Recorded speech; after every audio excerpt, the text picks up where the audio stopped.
Daniel was graduating kindergarten, going on to first grade, and during the summer, we realized that he was having problems reading. Got him tested. He had dyslexia, and by the time he graduated first grade, he couldn't read anything. The town that I was in Cresco, excellent job, great special ed program, working hard to help Daniel through everything. And Daniel was learning orally. So like if you recited the facts, he'd remember them, wasn't an issue. He was doing plays on stage. But my wife would have to read him the script. He couldn't read the script. So he was intelligent enough to do all the work necessary for school, but he couldn't read or write. So as much as they worked with him for a year, there was very little improvement. I mean, basically no improvement.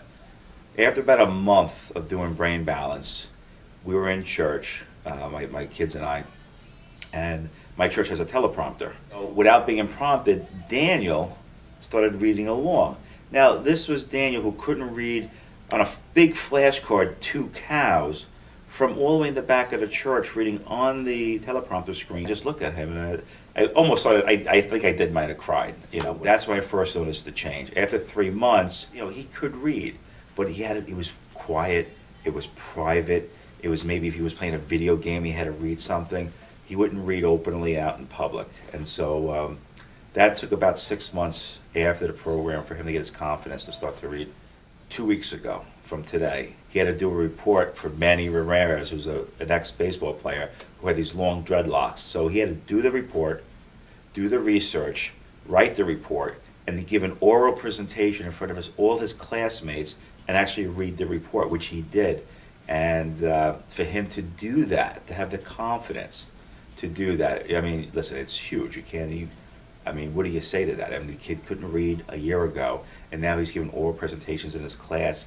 He's completely mainstreamed, no IEP whatsoever, and he's back on track to be where he's supposed to be reading now. You look at that and you ask yourself, I would have donated a kidney, a lung to get whatever needed to get done. But it was the confidence of knowing that this was going to work. And now you come here 2 years later, after this place is open, you see all the people coming in here, and you see so many children being helped. It's huge. And Daniel's left brain was so weak he couldn't read, but his right brain was so creative, so thinking out of the box.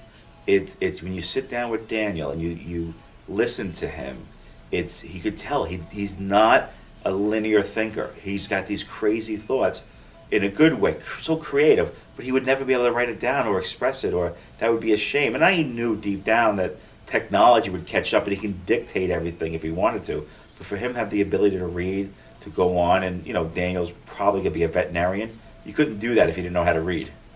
So it's a blessing. It's made him now more confident in his education and in his homework, easier to deal with, easier to coach. I coach him in basketball. He's more receptive to being coached. Before, he was very defiant, very maybe angry. Who knows what he was going through his mind. He's a young child, he can't read it. All his friends can read. He knew something was wrong. Now he can actually take tests. They don't have to be given to him orally. He can actually take the test writing. It's the fact that he can take the test. The fact that he can show up and sign his name and know where A, B, and C, and D is on the date, that's an accomplishment. If he answers questions correctly, that's even better. His whole world is ahead of him now. There's going to be no hindrance. I don't have to worry about Daniel anymore, because he reads. So, obviously, every parent wants to do what's best for their children. I don't think that we can question that. The question is knowing what is best for your child. There was no doubt in my mind that this was the right thing, no matter what it cost, I was doing this.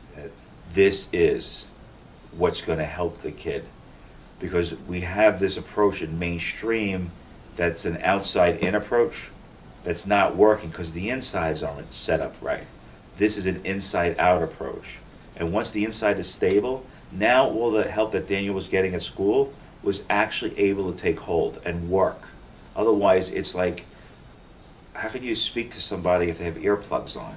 They can't hear you. You can talk all you want, give them the best information in the world, but if he can't hear you, what good is it if he can't see you?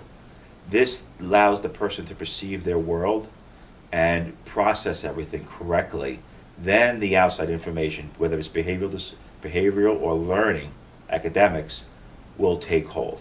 And all I can impress onto a parent is you owe it to your child to do this program at least for 3 months. You might not get perfect, but you're going to get positive results. I guarantee that.